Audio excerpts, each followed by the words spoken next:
Welcome back. For those of you that don't know, Drea was on the live show today and she was amazing. She is a healer. She is a earth medicine practitioner, and she is a very conscious mother as well as an amazing coach. So with that, I want to just keep the conversation going. No hiccups. If you didn't catch the live show, then lucky for you, it's recorded. You can head over to, you can find it here on the page. You can also head over to Bold Brave TV and look for my segment there, and you'll find it in this week's episode. Drea, what your name as known is conscious.mother on Instagram. And we were joking about how like people always are trying to open an account that looks like yours to reach your audience.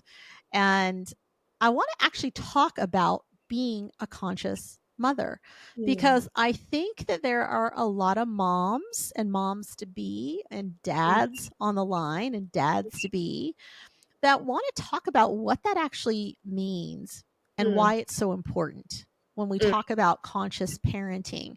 Because it's only in looking back on my influence over the children in my life. I've never birthed my own children. For those of you that don't know, people are usually surprised to hear that I don't have my own children. But I have had, between my brother and sister, I've had 3 different children come live with me. And have had great influence over a lot of the children in my life. And I appreciate being older now because I have more experience and can be a little more conscious and enlightened and show up that way. And also I see how much grace, that God showed up with, in that I didn't completely damage these kids also in other ways. And at the same time, I'm also like, wow, like there should be some video, some class, something that all of us should have to like watch before we go into life. Yeah, before we're ever around children. Like I really feel that way. My niece and I went to this adoption thing years ago, and it was about people who are interested in adoption, like to come and talk to people who have parented kids that weren't theirs and who foster children. And it was so eye-opening because what they taught you, I literally was like, wow, they're talking about trauma. They're talking about trauma that you and I may not give to our children, but maybe they're, in the birth canal, they got a little stuck. Like that's a trauma, and that can affect everyone so differently. And they were talking about even how like the act of holding and swaddling a baby close, like that skin to skin contact in those first few years, like how important that is to like just the bonding and the safety process. And I was like, this, because I know adults walking around right now that grew up with both of their parents that are in full trauma because they didn't have this, because they didn't have this level of intimacy that transacts at such a conscious level.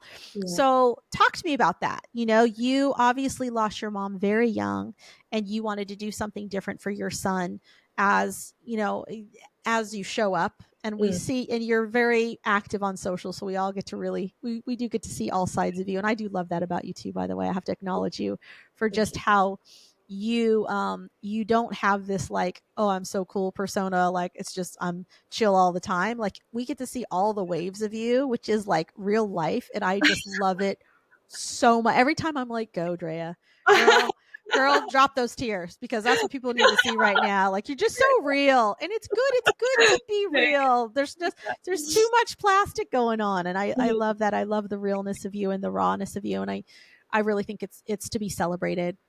Thanks. Thank you. Thank you. Wow.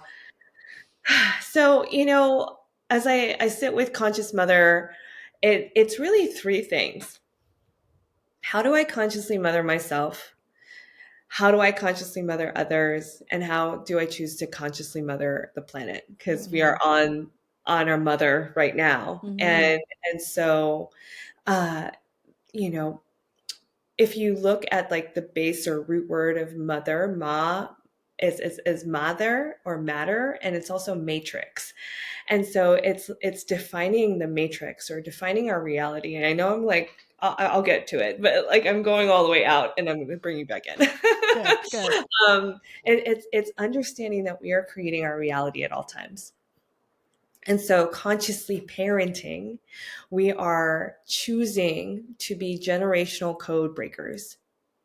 We have been in a matrix of a set of conditioning and programming that has been created by religion, by our society, by governments, by our parents, all thinking that there's only one way or the right way or this way. And so that has created our own conditional patterning and attachments to things that really don't serve us.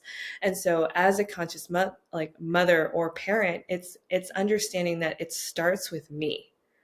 So to unravel and take down the layers and bring down the walls of what has created the person that I am in this present moment.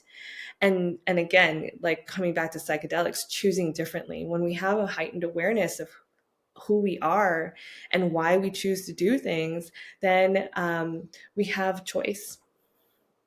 And those choices affect our children. Mm-hmm. And now more than ever, time stamping this, we're in, like, we just finished Memorial Day watching atrocities happening overseas, and who knows how much more is happening. Right. And this is happening to our children.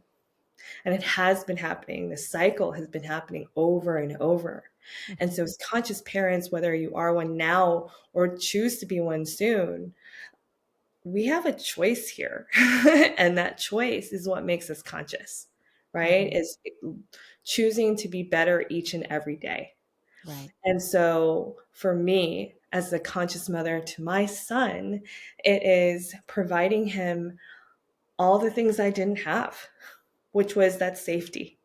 Mm-hmm. And that, like, that physical touch and that groundedness where I'm like, son, wherever you want to go with this, I got you. And to be a conscious parent is to recognize that we were children once before who were suppressed in our emotions. We were told not to cry, that anger is bad. And what that has done to a whole generation, if not more, of people is people walk around totally disconnected from their bodies, totally disconnected from their emotions, which leads to anxiety and depression and lack of fulfillment. And so, as conscious parents, we get to get down to our children's level and understand that they're so hyper present, that they're our ascended masters and teachers, and they are constantly teaching us about presence and emotional intelligence, right? If you watch a toddler go through a process of playing with other kids, and maybe they're not sharing, and I just get so angry and I'm so mad. And then what happens if we just not touch it? Just let the emotion complete itself. They move on. They could be so angry and without a breath in between be laughing, right? And that's because they're so present. Mm-hmm. And if we take that away from them, then they become confused and they start to not trust themselves because they don't feel safe in their emotions. Right. And so with Zephyr, I'm like, okay, where are we at right now? Feeling this way? Okay, I'm here with you. What do you need to feel? What do you need to say? Oh, you don't want any? Okay, you want me to walk away? Let's have some space. Okay. What do you need? And then boom, 2 minutes later, clockwork. He's back. Yeah.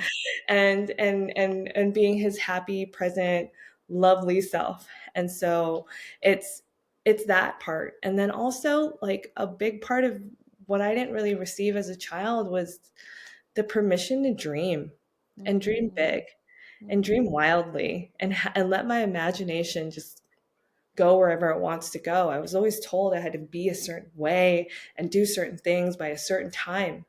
And so that really limited me because all I wanted to do was act, dance, and sing. And I was so scared to do any of those things. And so really in order for me to have harmony and peace in my house is to ensure that my son feels safe and free to express himself. Yeah, it's that freedom of expression that I think is so much part of it. And just it's so beautiful to like hear you say the words, because you're so right. So much of the time, the instant reaction, because as adults, no one wants to hear a crying baby across the room. And how can we also lean in and remember that like that was us once upon a time, Mm-hmm. and that treating that with so much more compassion, of like knowing like this little human is going to grow up into a big human, and the choices that we make on how we also want to respond to this are going to play in to how they also show up later in life. Like, it's, man, that mirror is crazy, I think, with parents, especially ones that, when the kids are, they think, oh, my kid's so crazy. And then they sort things out. And then later their kids have kids. And now the grandparents are like, ha, I get to spoil your children now for all the things you did to me. But like, just seeing how that impact can really become a domino.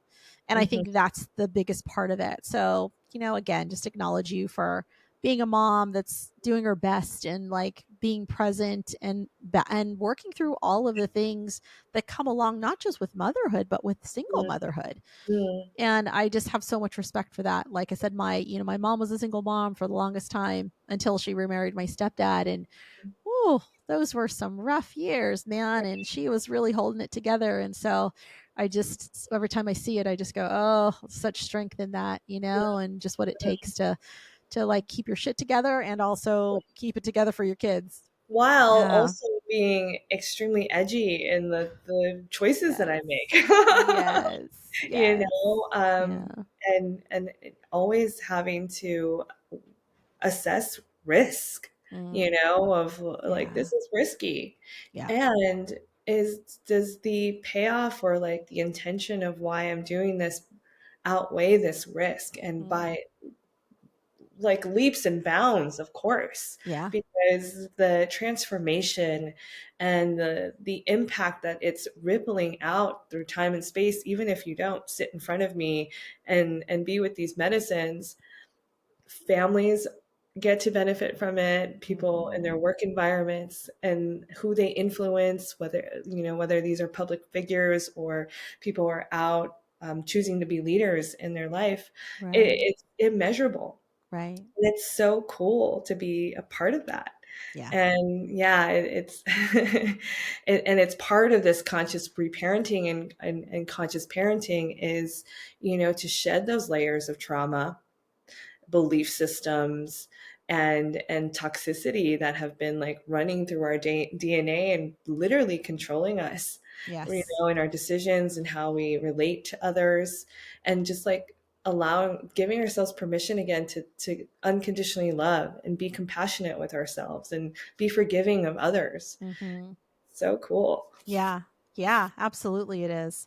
What would you say is the most rewarding part of the work that you do? Ooh,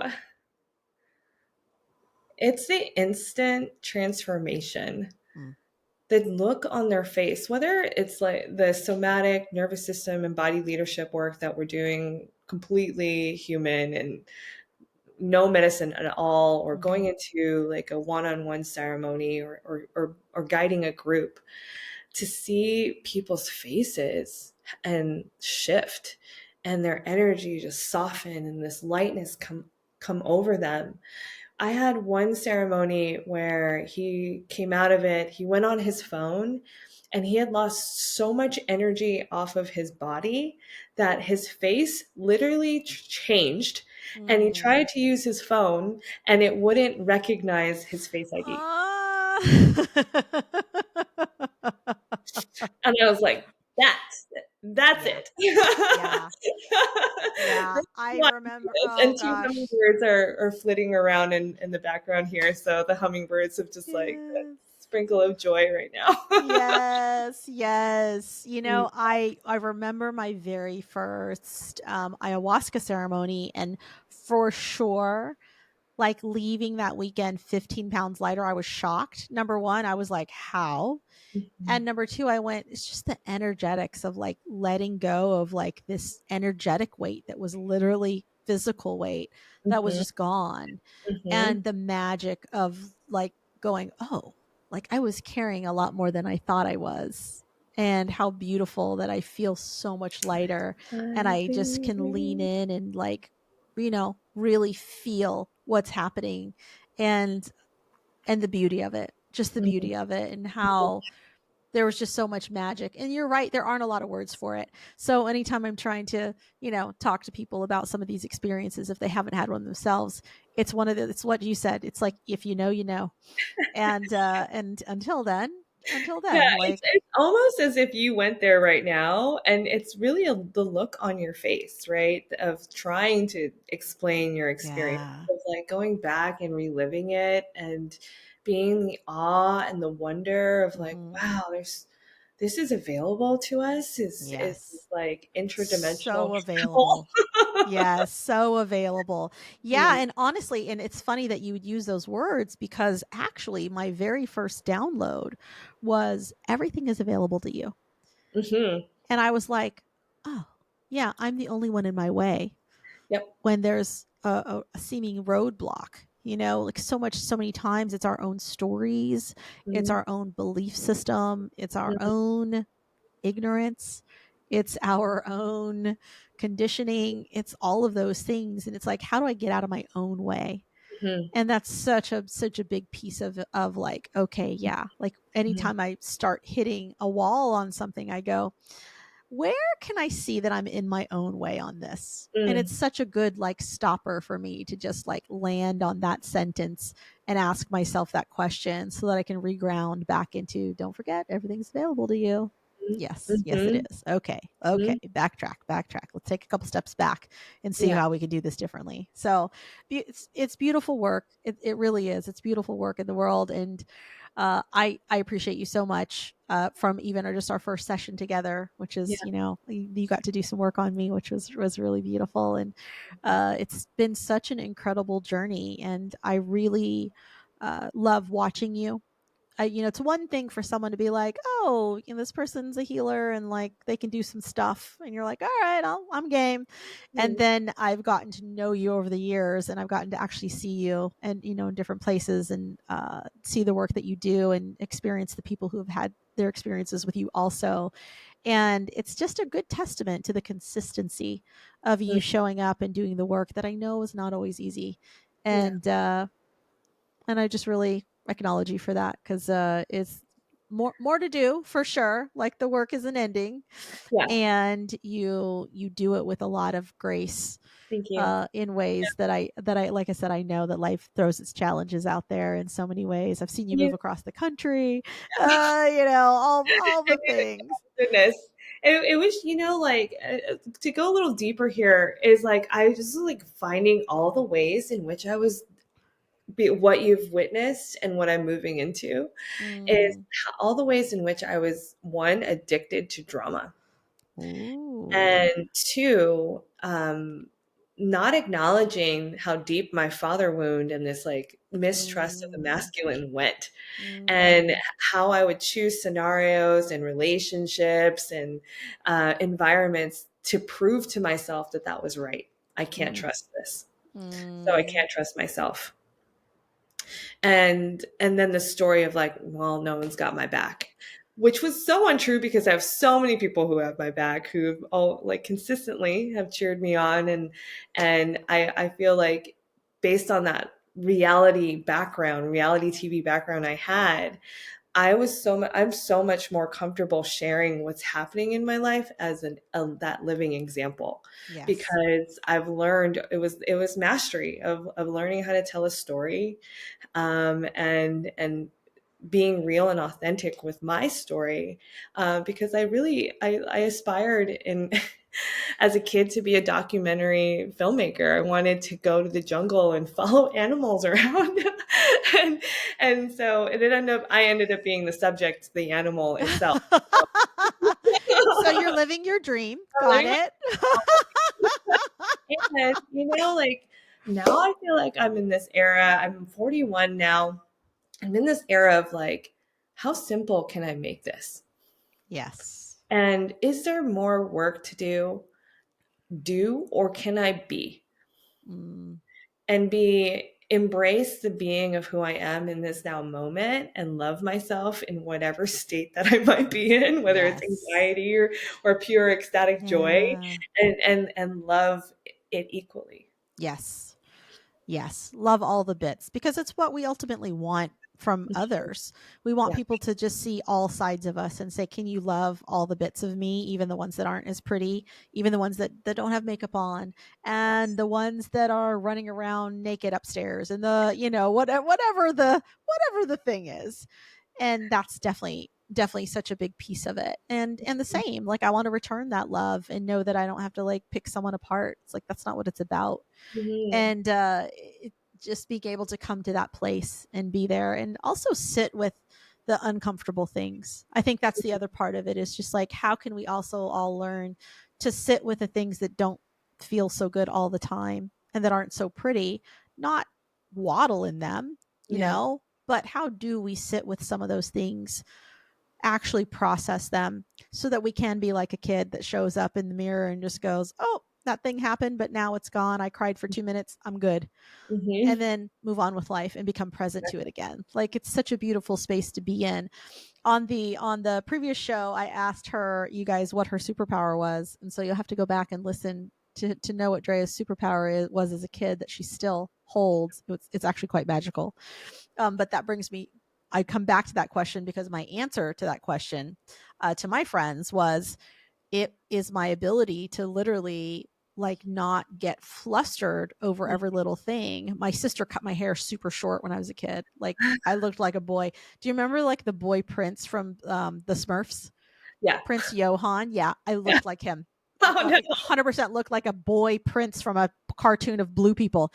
And I was literally, I walked to the mirror. My mom said I looked at it and I was like, ooh, I don't like this. And she says, and then literally like 10 seconds later, I walked away and never said a word about it again. Wow. But that's the example you were giving, Yeah. earlier about how like kids have this magical way of like, let them do their thing. And then Mm. next thing you know, they're going to completely shift out of it and they're on their way again. And it was like, yeah. And that was just how I learned to walk through life. And it was just interesting to think like there is magic and power in that, of Mm. not like being someone that just sits on it. Like, what was I going to do? Cry about my hair every day? Yeah. No, like it's going to grow back eventually. Like it's Right. not the end of the world. And that's so much of that is like, how does life show up that way? And do I Mm. want to make something a really big deal, or do I Mhm. want to just go, no, it's okay. Like hiccups happen, keep on moving, just Yeah. keep on moving forward. My in my business life, I also see it as well, because so oftentimes people, oh my gosh, and oh, I got to get to all these things, my client, blah blah blah. And I'm like, so does your client do heart surgery? Like, are they literally doing heart surgery? And most of the time that answer is no. And I'm like, I think they'll be okay. Like, Yeah. no hard surgery is happening. I think you can go watch your kid's soccer game and then Mhm. come back, go be a present adult and a present, parent, and then come back and then finish whatever work you need, or just show up tomorrow knowing it's going to be here for you. Like, just Yeah. the ability to prioritize like what's really important in life. Yeah. Cause yeah, I think yeah. that goes back to what we were speaking on the show was how does one hold space? And what tends to happen, like this example with your client of wanting to control their outcome, meaning you're not trusting them in their experience. And so, how do I remain in my experience while also holding space for you is not making it about me, Mm-hmm. because me trying to coddle you is trying to make me feel better. And we're so quick to like try to make someone comfort someone when they're crying. Mm-hmm. And are you letting them have their own experience and letting them complete their feeling, because it Right. makes you uncomfortable? Right. Right. That's right. Mm. So good. So good. Yeah. I was trying to remember. I think there was a guy who was talking about how someone spilled like water on him on the airplane or something like that. And he was very clearly irritated because he had to sit through the rest of the flight soaking wet. And eventually the guy came back and like apologized, and he was like, okay, Like, that apology is for you. It's not for me, because I still have to sit here on the rest of this flight soaking wet. And so it was just a very real, raw moment of like, I'm not accepting or declining this apology because it's not going to change anything. My pants are still wet and I'm going to have to sit here for 3 hours on this flight with wet pants. Like, it's done, So it's so true. It's so true. It's just being able to sit with all of it, and just ride the human experience and all the things that come along with it. Drea, you are an impeccable human. I love you. I respect you. You are just a dear to me. I'm definitely in your corner. I'm always cheering you on. And I just appreciate who you are and how you show up. Thank you for being my guest today. Again, for those of you that would love to connect with Drea, get into more of her work, her workshops, the medicine journeys, her work that she does in the work, her coaching. Again, she does all kinds of amazing retreats. Talk to her, go check out her stuff, find the right, it's conscious.mother on Instagram. Everything else is a fake, just letting you know they exist. And with that, thank you again for being my guest today. I appreciate you so much. And we'll see you all back here again. Thanks, everyone. Bye.